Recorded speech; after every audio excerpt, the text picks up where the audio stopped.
Aye, aye, aye, aye, aye, aye. You've got to know why, you've got to understand. The City are the best team in the land. You've got to know why, you've got to understand. The City are the best team in the land. The City, Cardiff City, everybody's talking about the great summer man. The City, Cardiff City, everybody's talking about the great summer man. We're never in the dark, out in an Indian park. There's someone shine a light upon us. He's on the front page. Over 100 years ago now, Cardiff City were formed by Walter Bartley Wilson. In 1899, cricketer Wilson formed Riverside AFC to keep his team together during the winter months. On Cardiff being granted city status by King Edward VII, Wilson applied to have Riverside's name changed to Cardiff City. It was rejected because they didn't play at a high enough level, but joined the South Wales Amateur League and Riverside AFC became Cardiff City FC in 1907. 3 years later, Ninian Park was built, the club made their first signing, Jack Evans, and had their first manager, Davy McDougall.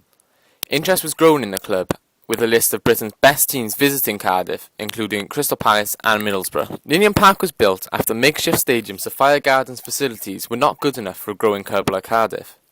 Bartley Wilson and Bute Estate, who owned a large chunk of Cardiff land, settled on an old waste plot on Sloper Road. Named after Lord Ninian Crichton Stewart, who had played a big part in the stadium project, the ground originally only had one stand, but was expanded to two and a capacity of 18,000 in 1928. Did you know? Legendary Liverpool manager Bill Shankly actually played for Cardiff City during the war. He was based at RAF St Athan and played for the city as a result. The club had advertised for a new full-time manager, and then Stockport manager Fred Stewart was their man after he had applied for the post. He would guide the Bluebirds up for the next 22 years. In 1920, staying strong after the First World War, Cardiff were accepted into the Football League.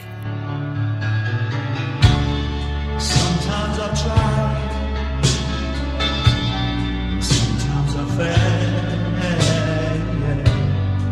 I'm insecure, I'm unsure.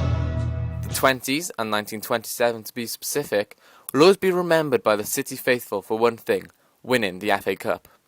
Arsenal were the City's opponents, and a Hughie Ferguson goal gave Cardiff a 1-0 victory. Ironically, the cup was taken out of England for the first and only time on St George's Day, April 23, 1927. Skipper Fred Keener received the trophy from King George V, just 7 years after Cardiff had entered the Football League. Cardiff's FA Cup winning captain made 371 appearances for the Bluebirds. Keener signed for his hometown club whilst playing as an inside forward as a youngster and turned professional on the 25th of November 1912. He served in the 17th Middlesex Battalion during World War I, known as the famous Footballers Battalion led by Frank Buckley.